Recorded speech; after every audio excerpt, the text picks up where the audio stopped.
बिस्मिल्लाहिर्रहमानिर्रहीम रब्बिशराह ली सदरी व यस्सिर ली अमरी वाहलुल उक़दतम मिन लिसानी यफ़क़हू क़ौली। अच्छा जी, यहाँ पे देखें बेटा, रेप ऑफ द लॉक है। Pope's rape of the lock is the satire on 18th century England.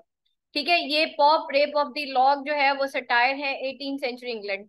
Number one, एक चीज बेटा याद रखिएगा, सटायर का क्वेश्चन और मोक एपिक दोनों के पॉइंट सेम हैं। अगर सटायर का क्वेश्चन आता है तो आपको सटायर की डेफिनेशन लिखनी है कि सटायर क्यों होती है। सटायर बेसिकली एक ऐसा टूल है, एक जिसको कि जो राइटर है वो यूज करता है ताकि उस सोसाइटी की पॉलीज और पॉपरीज को जो है वो हाईलाइट कर सके। एंड इसी तरीके से मॉक एपिक के अंदर अगर मॉक एपिक वाला क्वेश्चन आता है, क्योंकि दोनों के जो इवेंट्स हैं वो सेम ही आएंगे।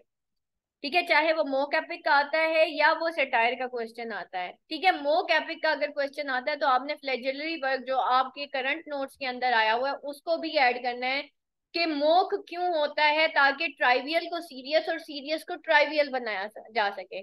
यहाँ पे सटायर उसने 18th सेंचुरी पे किया है कि 18th सेंचुरी के जो लोग थे वो क्या थे, वो बहुत ज्यादा जो है हिपोक्रिटिकल थे। उनके अंदर दिखावा बहुत ज्यादा था। उनके अंदर जो है डिजायर्स प्लेजर सीकिंग एटीट्यूड उनका बहुत ज्यादा था।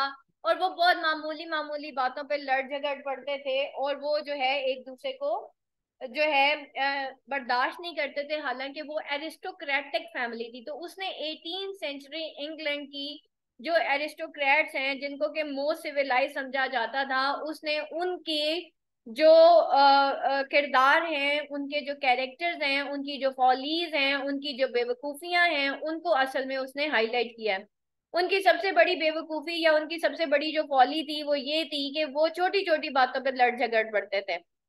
नंबर टू, ये सारे के सारे चाहे फॉब्स थे या वो लेडीज थी, ये सारे के सारे क्या थे या गैलेंट्स थे, ये क्या थे, ये जो है मतलब रिलेशनशिप्स में, लव रिलेशनशिप्स में पड़े हुए थे। ठीक है, इनके लिए प्रैक्टिकल लाइफ कुछ नहीं थी, बल्कि क्या था, इनका लड़कियों का कॉकटिश बिहेवियर था और लड़के भी जो है वो फ्लर्टियस थे।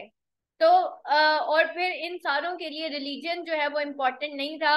इसी तरीके से उसने बलिंडा का के बारे में दिखाया कि वो खुदा से ज्यादा अपने आप को अडोर करती थी और उसके बिलेट बॉक्स जो उसके लव लेटर्स थे वो उसके लिए मोस्ट इंपॉर्टेंट थे रादर देन के वो बाइबल पढ़ रही। ठीक है, इस तरीके से उसने जो है दिखाया कि कैरेक्टर, अगर उनके कैरेक्टर वाइज देखें तो ये तमाम के तमाम कैरेक्टर्स होलो थे from inside. On the other hand उसने फिर पॉलिटिशियंस के ऊपर और उसने कोर्ट की जो लाइफ है उसके ऊपर हैम्पटन कोर्ट के जरिए जो है वो एक लाइट डाली। उसने दिखाया कि हैम्पटन कोर्ट जो कि एक बहुत इंपॉर्टेंट इदारा है या एक बहुत इंपॉर्टेंट प्लेस है जो कि मुल्क की तरक्की, अवाम की तरक्की के लिए काम करता है, लेकिन यहाँ पे क्या है, हर बात के ऊपर किसी ना किसी की रेपुटेशन फॉल कर जाती है। यानी कि वहां पे कॉन्स्पिरेसीज बिल्डअप की जाती है कि हुकूमतों को कैसे गिराना है और हुकूमतों को कैसे उठाना है। तो हुकूमतें बेसिकली अपनी किंगशिप के लिए लड़ रही हैं रादर देन के वो अवाम के लिए लड़े, और रेपुटेशन जो है वो डाई हो रही है। इसी तरीके से फिर हमने जजेस को देखा उस दौर के कि उनको बहुत जल्दी होती है कि वो सेंटेंस टू डेथ कर दें और उनका काम खत्म हो जाए, और उनको नहीं फर्क पड़ता कि उन्होंने किसी बेकसूर को जो है वो फांसी चढ़ा दिया है या नहीं चढ़ाया। तो ये वो सारी वो चीजें थी जो कि कोर्ट की दिखाई गई। और फिर उसके बाद हमने देखा कि एट द एंड जो है किसी भी लेडी के लिए जो माइनर चीजें होती थी, यानी कि उसके लिए उसके हस्बैंड की डेथ इतनी ज्यादा इंपॉर्टेंट नहीं होती थी जितनी कि उसके कुत्ते की डेथ होती थी। ठीक है, जितना वो कुत्ते की डेथ पे चीखती थी। और एक औरत जो है अगर उसका पोर्सलीन का एक पॉट है वो टूट जाता था तो वो उसको चीखना शुरू हो जाती थी और इतना चीखती थी कि आसमान भी हिल जाता था। तो ये वो सटायर है जो कि उसने दिखाई। अच्छा, आगे देखते हैं, how is Belinda representative of 18th century elite society.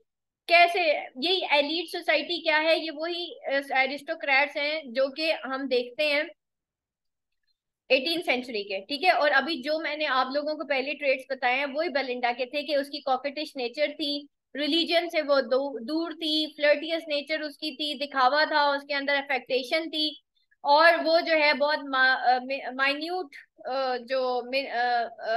जो ट्राइवियल मैटर्स हैं उनको सीरियस ले लेती थी।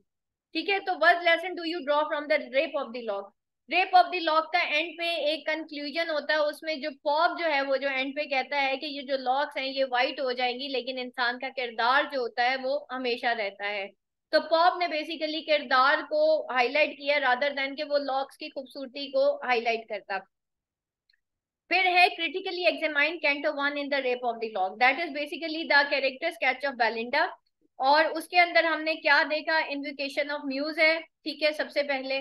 और म्यूज के अंदर क्या है कि जॉन कैरल जो है वो actually that is basically the dispute जो कि जॉन कैरल बताता है पॉप को, और जिसकी वजह से पॉप जो है उस स्टोरी से इंस्पायर होता है और वो ये लिखता है। इन्विकेशन ऑफ म्यूज क्यों होता है, ताकि गॉड्स एंड गॉडेसेस, जो म्यूज किसे कहते हैं, गॉड ऑफ पोइट्री को, गॉडेस ऑफ पोइट्री को। तो इन्वोकेशन ऑफ म्यूज का मतलब ये है कि गॉडेस ऑफ पोइट्री से मदद मांगी है कि मैं एक बहुत बड़ा टास्क करने जा रहा हूँ, मुझे कामयाब करना। कॉन्टेक्स्ट एंड प्रॉब्लम और देन हमने सोल्यूशन, ठीक है। इसके अंदर हमने बताना है कि क्या कॉन्टेक्स्ट था, क्या प्रॉब्लम था, और उसमें किस तरीके से जॉन कैरल जो है वो इन्वोकेशन थी। Central argument of poem lies in canto one, ठीक है, कैंटो वन में ही सेंट्रल आर्गुमेंट लाई करता है, वो स्टार्टिंग में ही एक मुद्दा बयान कर देता है, और फिर फाइनली जो है फिर हम बेलिंडा के कैरेक्टर को फिर एक्सप्लेन करते हैं, और सारे का सारा इसमें बेलिंडा का कैरेक्टर ही होता है। फिर write note on Belinda's character 12.5 marks का आया। ये अभी हमने कर लिया। उसके बाद significance of the supernatural machinery. हाँ जी जी, क्या इंपॉर्टेंस थी बेटा significance of supernatural machinery, anyone class? Supernatural machinery की क्या इंपॉर्टेंस थी? अच्छा जी, सबसे पहले समझ ले सुपर नेचुरल मशीनरी क्या थी। सुपर नेचुरल होता क्या है, हर वो चीज जो इनह्यूमन होती है, ठीक है, लेकिन वो ह्यूमनली बिहेव कर रही होती है, उसको हम कहते हैं ये सुपर नेचुरल मशीनरी है, ठीक है। और इस सुपर नेचुरल मशीनरी में क्या थे, जो स्पिरिट्स थे, ठीक है, गोस्ट थे, रूहें थी। इसी तरह केव ऑफ स्प्लीन जो है वो एक सुपर नेचुरल वर्ल्ड थी, इसको अंडरग्राउंड वर्ल्ड भी कहते हैं। हेवन है, पैराडाइज है, ठीक है, और हेल है, ये सारे सुपर नेचुरल, ये अंडरग्राउंड वर्ल्ड होती है, अंडरवर्ल्ड होती है, अंडरवर्ल्ड, ठीक है। तो इसके अंदर सुपर नेचुरल मशीनरी के अंदर जितने भी उसमें नोम्स थे, एरियल था, ये सारे सुपरनेचुरल मशीनरी थे। अब सिग्निफिकेंस ऑफ सुपरनेचुरल मशीनरी क्या है कि ये क्या क्या शो कर रहे थे, ये डिफरेंट औरतों की ही रूहें थी जो मरने के बाद जो है आसमान पे उठाई जा चुकी थी, और फिर ये अपनी ही तरह की औरतों को गाइड करती हैं, जैसे नोम्स हैं, एरियल है, इसी तरीके से और बहुत सारे सिल्फ थे, ठीक है, वो किस तरीके से गार्डियंस थे बलिंडा के। और इनकी क्या वो थी, सिग्निफिकेंस क्या थी कि पॉप ने उनको एक फौज बनाया था, क्योंकि एपिक के अंदर एक फौज होती है, एक अंडरवर्ल्ड होती है, एक अंडरग्राउंड वर्ल्ड होती है जो कि दिखाई जाती है। तो ये सुपर नेचुरल मशीनरी या केव ऑफ स्प्लीन था, या हम सारी ये वाइल्स की बातें करते हैं, तो ये सारी क्या थी, ये सुपर नेचुरल मशीनरी थी। और ये super natural machinery different temperaments of the society जो है उसको शो कर रही थी, स्पेशली खवातीन के टेम्परामेंट्स को वो शो कर रही थी। Supply year 2009, what inspired Pope to write a mock epic poem? Did he achieve his purpose of writing it? क्या किसने इंस्पायर किया था? उसने जो है पॉप को किस चीज ने इंस्पायर किया, उसको जॉन कैरल ने इंस्पायर किया। जॉन कैरल ने उसको कहा था कि ये एक दो फैमिलीज के दरमियान जो है वो एक डिस्प्यूट हो गया है, और तुम कुछ ऐसा लिखो कि इन दोनों में सुलह हो जाए, एंड फाइनली इन दोनों में सुलह हो गई थी, ठीक है। तो उसने फिर वो कहा कि वो क्या मेन पर्पस था, उसने कहा था कि ऐसा क्या हो गया है कि ये दो खानदान आपस में लड़ पड़े हैं, और ऐसा क्या हो गया है कि इतने पढ़े लिखे शख्स ने एक लड़की जो है उसकी इतनी ज्यादा इंसल्ट कर दी है। तो उसने जो है पर्पस ऑफ राइटिंग क्या था, उसने मोक एपिक क्यों लिखा था, क्योंकि उसने ट्राइवियल मैटर्स जो कि उस सोसाइटी के अंदर सीरियस हो गए थे, उसने उनको एक्सपोज किया था। उसके लिए जो उसने हेल्प ली वो मोक एपिक की ली, उसने जो है एपिक को फॉलो करते हुए, क्योंकि उसने ट्राइवियल इनटू सीरियस करना था, तो उसने जो है ट्राइवियल मैटर्स के ऊपर एक मोक एपिक लिखी, जिसमें उसने बहुत छोटी छोटे डिस्प्यूट्स को बहुत ज्यादा हाईलाइट करके बयान किया। उसके बाद है इसमें सारा बेटा मोक एपिक वाला आ जाएगा। एनुअल 2020 सप्ली है critically analyse the following Belinda's character in the rape of the Lock, the ecstasy, ठीक है, एक्सटेसी आपको पता है जॉन जॉन डन में आई हुई है। Annual 2020 according to Alexander Pope, a poem on the slight subject requires the greatest care to make it considerable enough to read. ये मैंने टेस्ट सेशन में दिया था और स्टूडेंट्स को ये समझ नहीं आई कि ये कौन सा आना है, आपके जो करंट नोट्स है ना उसमें है Rape of the Lock as a flagellatory work. ठीक है, फ्लैजलरी क्या होता है कि उसमें जो माइनर डिस्प्यूट्स होते हैं ना या ट्राइवियल मैटर्स होते हैं उनको सीरियस करके दिखाया जाता है। बहुत ही ट्राइवियल इवेंट्स, ट्राइवियल ऑब्जेक्ट्स उनको सीरियस, फॉर एग्जाम्पल उसने सीजर्स को वेपन कहा। ठीक है, और सारी जो फौज है वो क्या करने लग जाती है, जो एरियल की फौज होती है, जो सिल्फ होते हैं, जो एरी स्प्राइट्स होते हैं, वो क्या करते हैं, वो बेलिंडा की ब्यूटी की हिफाजत में लग जाते हैं।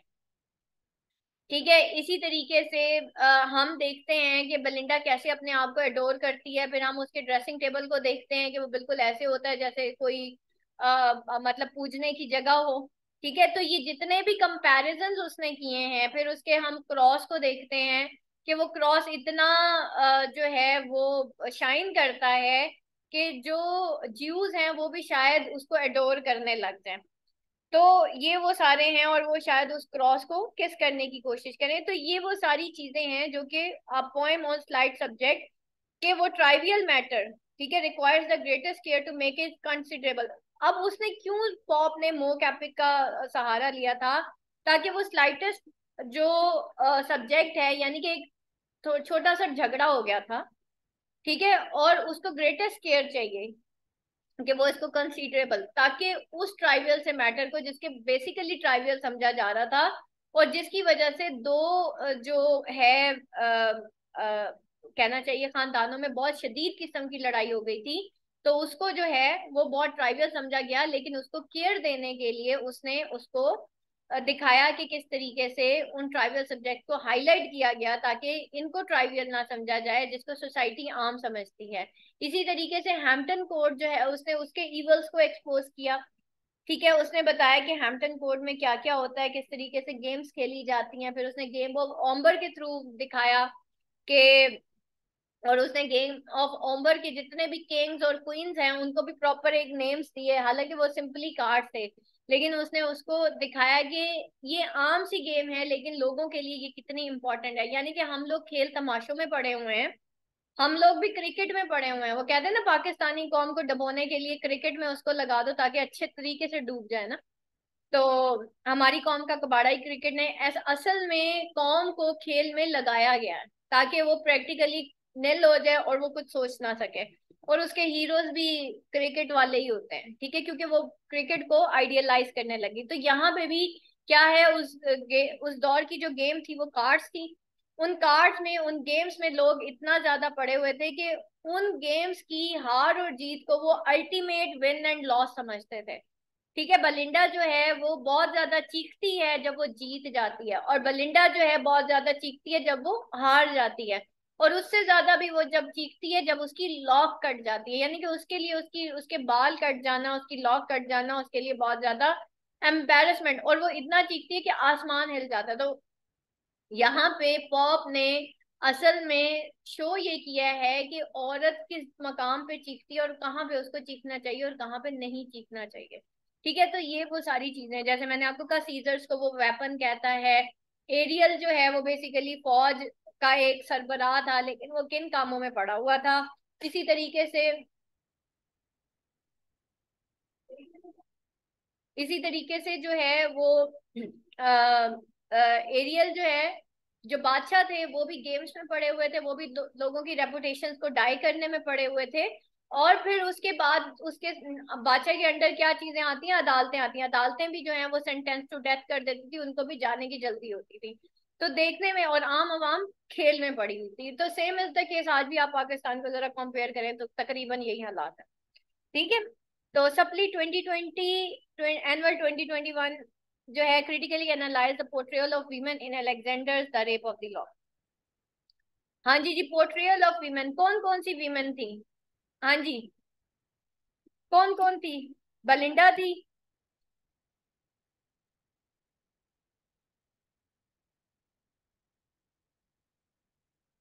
हाँ जी बेटा बताएं, थैलेस्ट्रिस थी।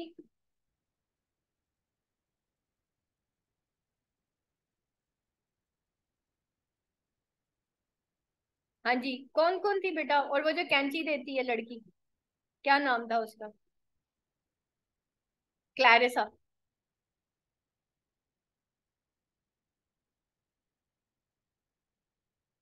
और वो जो नोम्स के वो स्प्लीन के अंदर जो बैठी होती है एक खातून।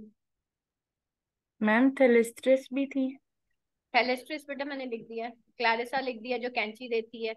और के हम्म। वो स्प्लीन के अंदर भी तो वो एक हाई हाई करने वाली बैठी होती है ना, क्या नाम था उसका। ठीक है, तो ये, और फिर हमने वो देखा कि जो डिफरेंट स्प्राइट्स थे, जो स्प्राइट्स थे वो भी क्या थे, रूहें थी।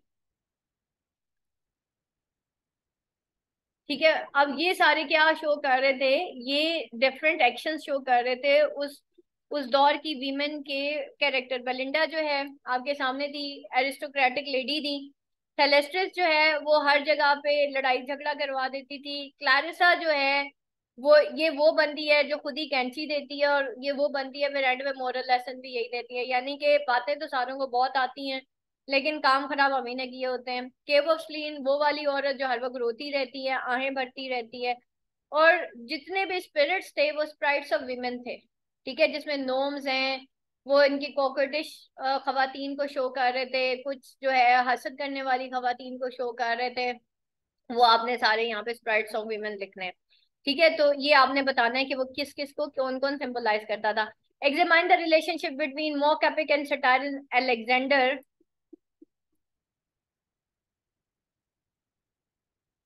Alexander Pope the rape of the lock. ठीक है, आपने Alexander Pope the rape of the lock जो है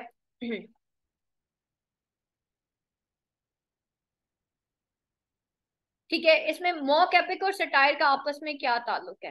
ठीक है, अब आपने सबसे पहले तो बताना है कि मोक एपिक क्या होता है और सटायर क्या होता है। ठीक है, मोक एपिक जो है बेसिकली, एपिक जो है उसका एक फनी वर्जन है जिसको हम मोक एपिक कहते हैं, और उसके अंदर क्या क्या होता है ये आपने बताना है। सटायर जो है वो बेसिकली किस लिए क्या होता है, वो किसी भी सोसाइटी जो है उसकी पॉलिस को, उसकी प्रॉपर्टीज को जो है एक्सपोज करता है। और on the other hand mock epic के अंदर ट्राइवियल को जो है सीरियस और सीरियस को ट्राइवियल बनाया जाता है। लेकिन इन दोनों का मकसद बेसिकली क्या होता है, अब इनका रिलेशनशिप सुनते हैं। दोनों का मकसद एक ही होता है, और वो ये था अलेक्जेंडर पॉप का, कि वो 18 सेंचुरी इंग्लैंड के अंदर जो अरिस्टोक्रेट्स हैं उनके अंदर जो इम्प्रैक्टिकल फॉलीज और पॉपरीज आ गई हैं वो उसको खत्म करें।